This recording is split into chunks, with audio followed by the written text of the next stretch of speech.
from the future here. So this that you're about to hear is the first episode of From SME to You. And for my first go at the rodeo, I asked the lovely Natalie Arney to join me. She's someone that I know, and I know that for these reasons, she would be patient with me with any learnings I had to do on the go. So as you will be able to see, there's a bad screen in the beginning where only the person talking can be seen. So I fixed that halfway through. And, some other bits and pieces that only come with the experience of doing it. So forgive my rookie mistakes, and hopefully listen to the end, enjoy it, and let me know what you think. Thank you, and see you soon. Welcome from SME to You, my little podcast.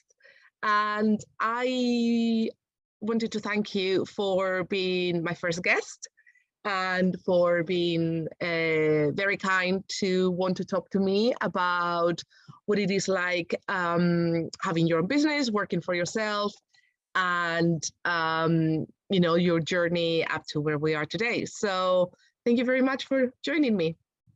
Thank you for having me. So for anyone that doesn't know you, you are Natalie and you run your own SEO consultancy. Tell me a little bit more about that. Yeah, so I'm Natalie Arney. I am an SEO consultant.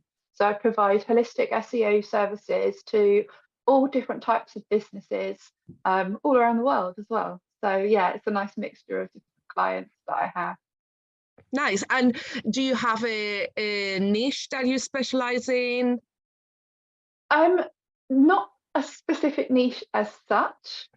However, I work a lot of the time with a lot of I work across most of my clients are between hospitality, software as a service, and e-commerce.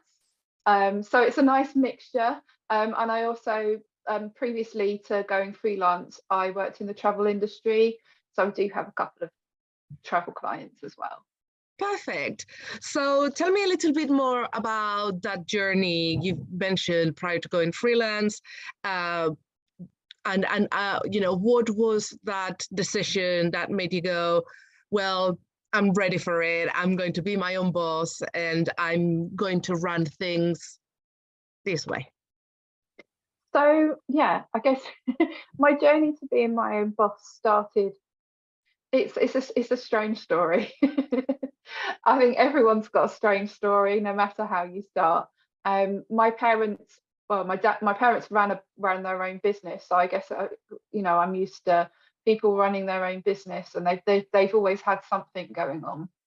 But I was never kind of confident enough. I felt like I wasn't confident enough to be able to do it myself. So I worked for a lot of other people. I worked for agencies and I worked in-house.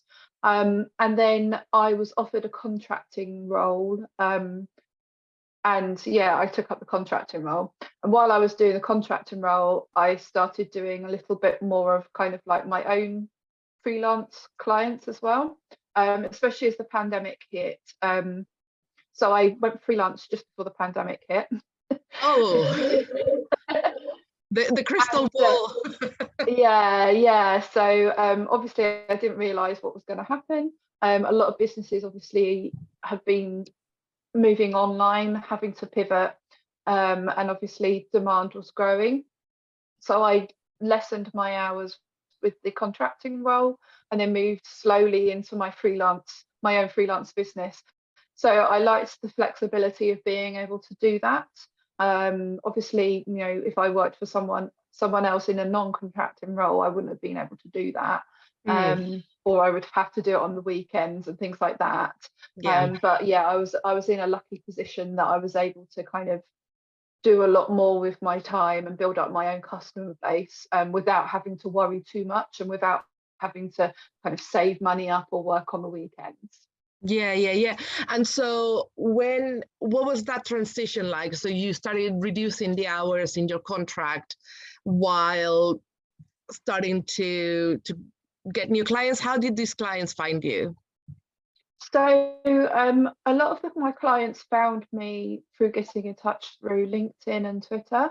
So a lot of people, yeah, they contacted me via there. I didn't have my own website set up for a while, because basically what I wanted was I wanted complete control over the design, and I wanted it to look good, and I really wanted it to sing like really just fit my own brand and my own personal brand. And I felt like if I was just going to throw something up, it wouldn't have done that for me. So yeah, a lot of my clients came to me via social media or via some of the Slack channels that and communities that I'm a member of as well. Yeah, there's some amazing ones out there, full of really fantastic, passionate, talented marketers, and web developers and all kinds of people. And obviously, you know, I was at the time of working in house, I was building up my own personal brand, so I did have people approaching me, but I had to turn them down. But obviously, as I was building my own business, I got back in touch with those people, or I had people come to me. And obviously, yeah, having a strong community around me really helped as well. And if I, you know, said to them, oh, I'm looking for freelance clients, a lot of people would step in and help or refer me for things. And it still happens now. Yeah. So tell me a little bit more about, you've mentioned building your own personal brand and clients coming from social media. What has that process been for you, and how, you know, off the back of what prompts that you created, have these clients found you? So I would say, oh gosh, I'm not super active. I am active on LinkedIn, for example. Like a lot of people seem to think that you have to be super active on LinkedIn. So one of the communities that I'm a member of, there was someone that posted this morning actually saying, I don't know how to do LinkedIn. And I messaged them and said, you don't have to do things in a certain way. And that you know, you don't always have to follow the guides.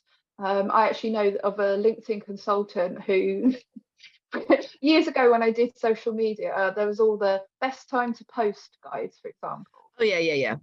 Whereas she says that, you know, there isn't a best time to post on LinkedIn. You could post something at the weekend and get traction. You can post something on a Monday afternoon and get traction, because obviously it's quite a global platform with people just sitting and scrolling on their phones all the time.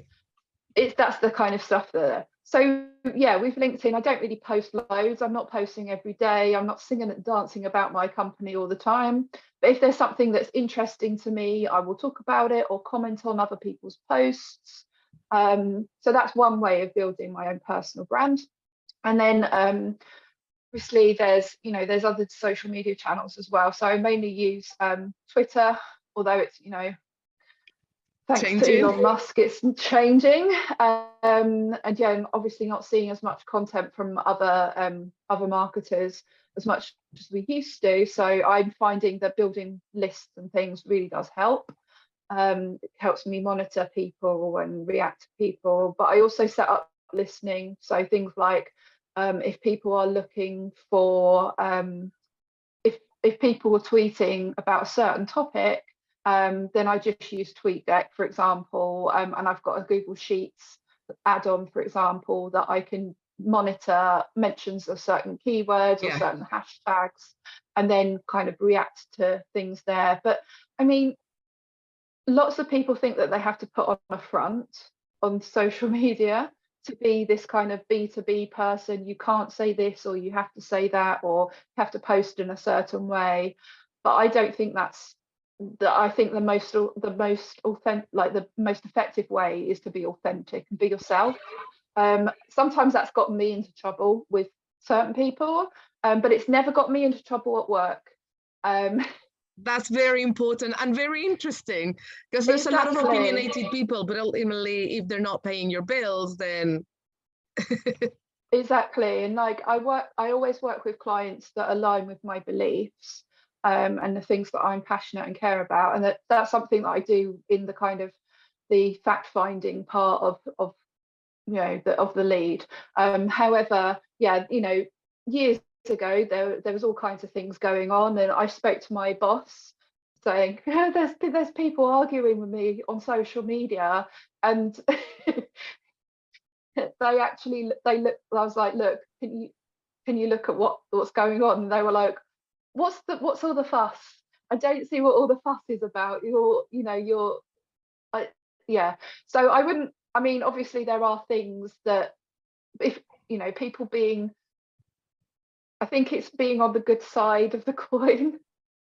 I'm known as someone that's quite passionate about what I believe in, and some people might call me a bit of a social justice person.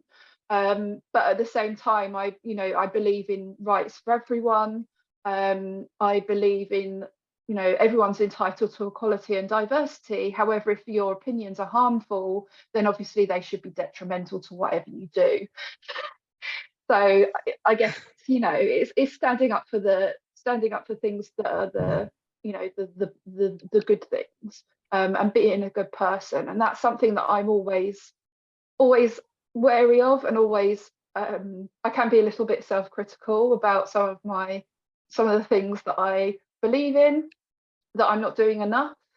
But obviously trying your best and being able to be a good person, I find that resonates more, especially with potential clients who believe in the same things that you do, and that would be someone that you'd want to work with.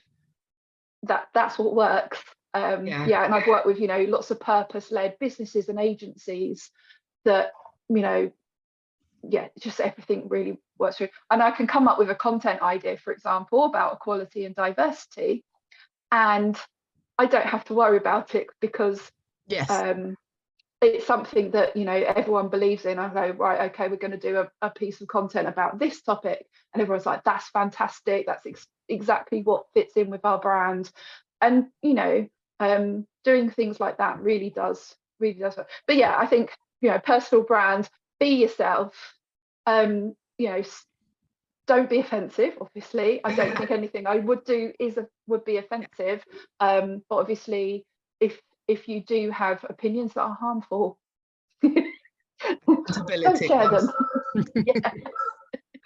So you mentioned also something very interesting, which is you qualify your leads. So someone will come to you and say, I'm interested in you providing support for X or Y, and then what is your process for sounding off the client? Because one, of course, is something that you've mentioned, which is hopefully they align with a certain number of values and beliefs that you hold very dear to you, but also there's the the perennial problem for small businesses, which is payments and delays and things like that. So tell me and talk to me a bit more about that. So my process isn't perfect. I've got invoices that are still overdue. Gosh, how long? I think it's the work. It's the downside of being a freelancer or being your own boss. Is that you'll have overdue invoices. There are times when my process isn't perfect. It might be that everything seems to align, and then something might happen or be done, or someone new might come in on board on a client team, and things completely change. So there's things that you can't always control, and that you can't always guarantee that someone's, unfortunately, by having either a video call or a questionnaire or a contract, doesn't always guarantee that your invoice is going to be paid on time. Luckily, I'm only I've got one client that owes a couple of invoices, and then if need be, I've got a really good insurance company.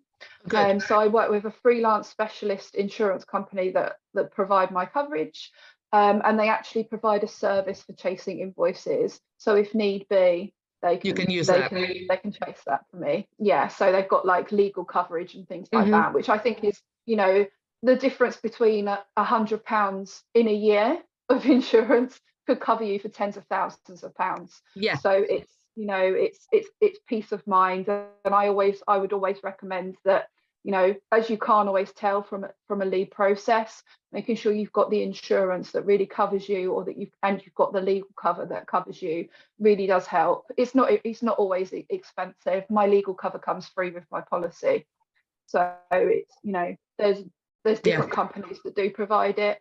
But yeah, so yeah, without we'll go back to the lead generation, but I think having calls, asking questions, looking at people's, I guess I act as kind of like a hiring manager, so I'll not only look at the business's profile, so like on social media and their website, and looking at the content they produce, but also looking at the team's social media.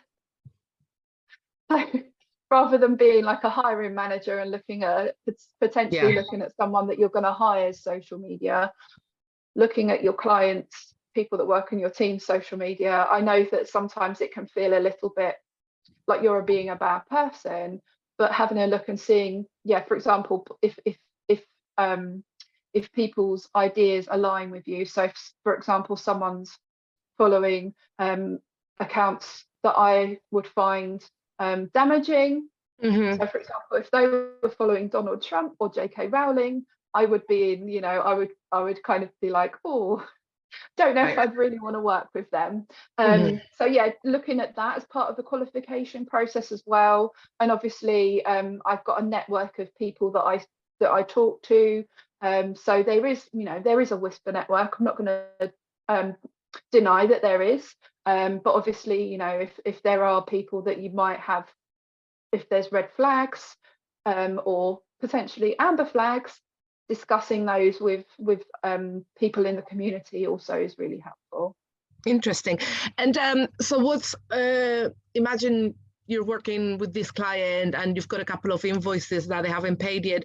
At what point do you cut the cord? Because it's a very sensitive subject in that it is a client and they could well just pay it, and then that relationship continues, and therefore you have your guaranteed income, versus like they're just going to continue to be late with the payments or not pay, and I don't want to dedicate my efforts to this. I think it really depends on what type of client that they are and how you obviously work with them.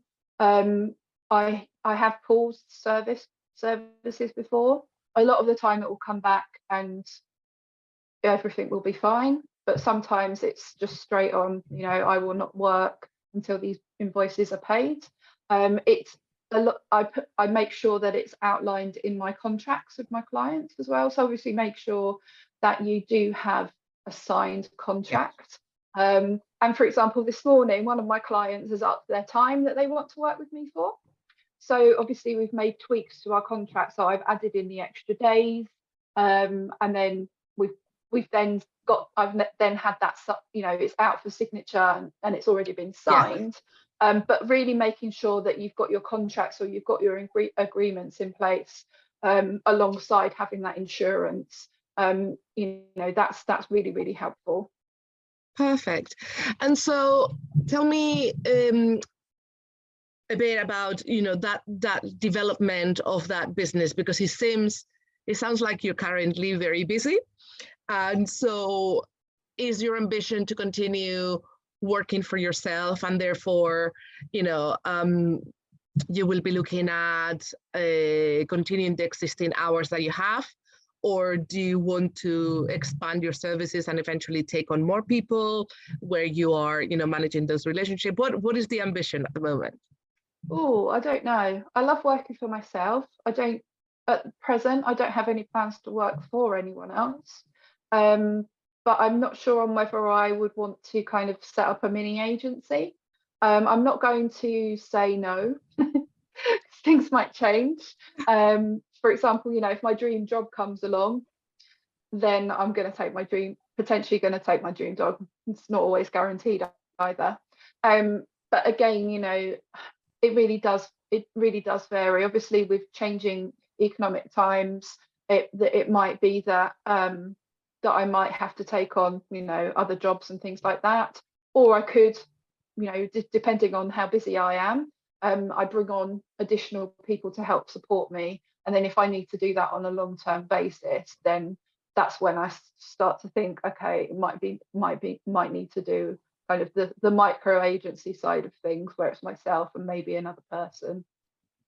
Yeah, and again, excellent point, because it seems that once again we're living in a very unstable moment of employment. It's not just the situation in the UK, but again, this week there's also been another tens of thousands of people in redundancies in big companies and smaller companies, which at the moment we don't hear about because there's so much noise from the big ones. How is this current climate affecting your business and your clients? It's not affecting me too much at present. There are the unpaid invoices, which are due to the economic climate, unfortunately. But see, I've stopped work with that client. I did have a contract pulled before Christmas, which was already been signed, and that they had to take the work in-house, which is unfortunate for the team that are in-house. It means that they're going to have to do a lot more work than they should do, and reprioritize their work, potentially having to even learn more about SEO, because they brought me on because they didn't have anyone who knew at that time, or whether the channels are going to be neglected, which is a bad thing in tough economic times. What you want marketing channels with a good return on investment, and that really take advantage of what you've already got. And obviously SEO is one of those things. You've got a site with lots of existing content that just needs optimizing. Someone can tell you, okay, these are the things that need optimizing, and I can either help you and provide you with all of the recommendations and implement them for you, or I can provide you with the guidance to actually do it yourself. And that obviously, we always say never neglect existing content. At a time like this, it's paramount to businesses. But yeah, I would say it's a tricky one. Yeah, like the issue that happened before Christmas. But other than that, some businesses I'm finding are actually investing more and looking for more. So potentially there's people that have been doing their research, that have been seeing people post about it on LinkedIn and Twitter and places like that, about how you should really invest in your marketing during an economic downturn. Don't pull budgets in times of economic hardship. So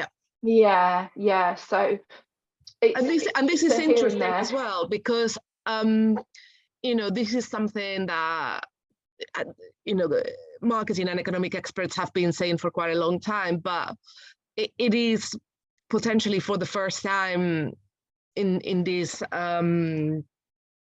economic turmoil that businesses seem to have a bit more consciousness around the fact that if you pull back like they potentially did in 2020, it's going to take them even longer to get to the place where they were. So it seems like, hopefully, touch wood, people have retained as much as possible of the budgets that they had. Yeah, definitely. And I mean, I think as freelancers as well, as we charge, quite a bit less than agencies do, it might be that brands may be ceasing partnerships with agencies and then looking for freelance support instead.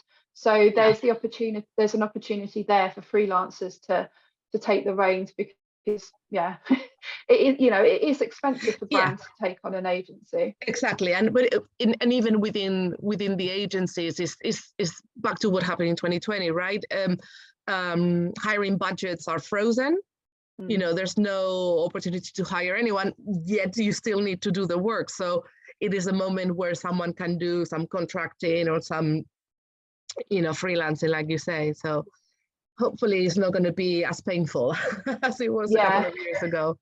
Exactly. And one of the things that I've done, and I have had the privilege to do, is because of having my own business, I'm able to plan over the next 6 months to say, okay, I've been able to make financial choices to ensure that if the worst happens, then I'm covered for a certain amount of months if I have to then look for a job, for example, or to look for new clients. Yeah.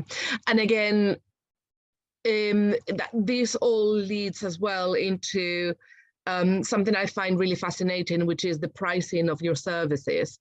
And I really wish that more businesses spoke around that, because it's so helpful. You know, it's almost like the conversation about share your salary, which is very important.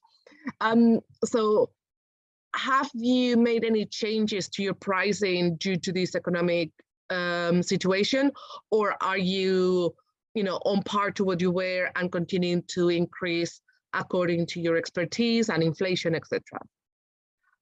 It really depends on the client for me. And I think obviously the way that I price my services, I have a set fee in mind. However, depending on the size of the business, what I'm providing for them, and obviously their plans for growth and things like that, it might be, I do have quite a variation in the prices that I charge. But yeah, it really does depend on the business. A one-person business is not going to have the same budget as a multinational. However, I don't want to tell them that I'm not going to help them do their work when they really need the help. So yeah, it can be. It's difficult to price yourselves, but again, I have ideas in mind, and I look at different industry studies. So for example, the Juno study that comes out every year, looking at how people the average price is there, and making sure that I at least kind of consider that and keep it in mind. Obviously, averages and upper ranges. I've been freelancing for 3 years now. I know what works and what doesn't, so I know that if I set myself a certain price, and I'm going to be competing directly with agencies, I'm not going to get as much work as if I charge kind of the standard fee.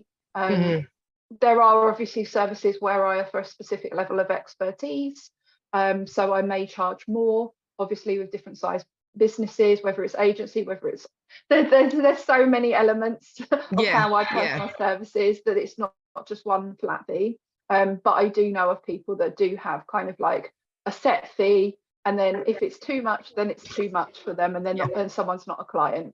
But it's it really does depend on the person, what their personal situation is like as well. It can, if someone's got someone who can pay the bills and cover that gap in income, absolutely fine. Or if they've got they know that they've got a queue of clients that are willing to pay that, absolutely fine. But it's kind of like I don't want it to be a famine or a feast. I'd like it to be consistent and be able to do the work that I enjoy, and not have to kind of scrabble around and find the work if I can help it. Of course.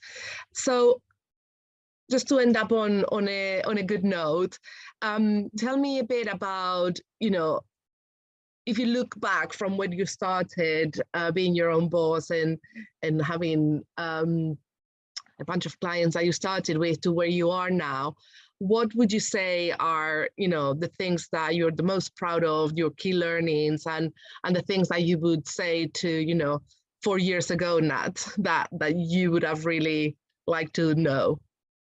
I think it's been the number of businesses that I've been able to help grow. That really, really does help. And also training up departments. So one of the things that I do offer is the training support. So for example, I worked with a business last year over 6 months. I audited their site and trained their team to be able to audit the site ongoing, and be able to do the work themselves.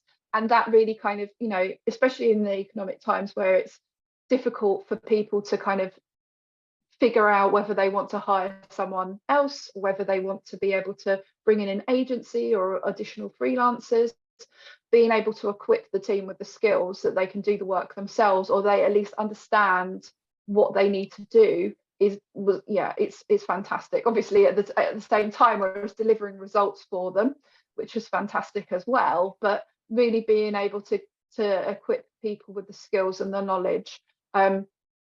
It kind of goes back to my old career as a teacher, being able to give people the understanding of how things work, what they can do, and understand how it works, because obviously as freelancers we've all had we've all had a we've all experienced a situation where we've had to prove ourselves to someone who doesn't know much about our expertise. And again, as business owners, every business owner has experienced that, where someone's questions their expertise.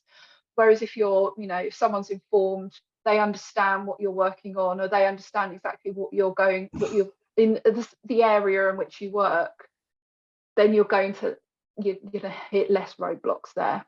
Yeah, but yeah, absolutely. being able to do that kind of thing really is, it's so rewarding, being able to upskill people, being able to give people growth, and just really see the impact of what I'm delivering and helping clients out with is, it's what I love about my job. Oh, that's so cute. That's really nice, because when you think about the work that you do, and it is twice as hard when you are working for yourself, because you have the doing, but then you also have the selling and the finding new business. So when that experience is rewarding and enjoyable, it definitely makes it worth it. So for the time being, Nat, are you happy in your decision of being your own boss and having your business? I am indeed. Yeah, I love it. Wonderful. Thank you so much for sharing all of these with me. I hope that it's going to be as helpful to others that are in their own journey of maybe setting up or thinking about it, or having just started. I think that having conversations with small businesses opens up so much knowledge to everybody. That is absolutely genius. So thank you so much. Thank you. It's lovely being a guest.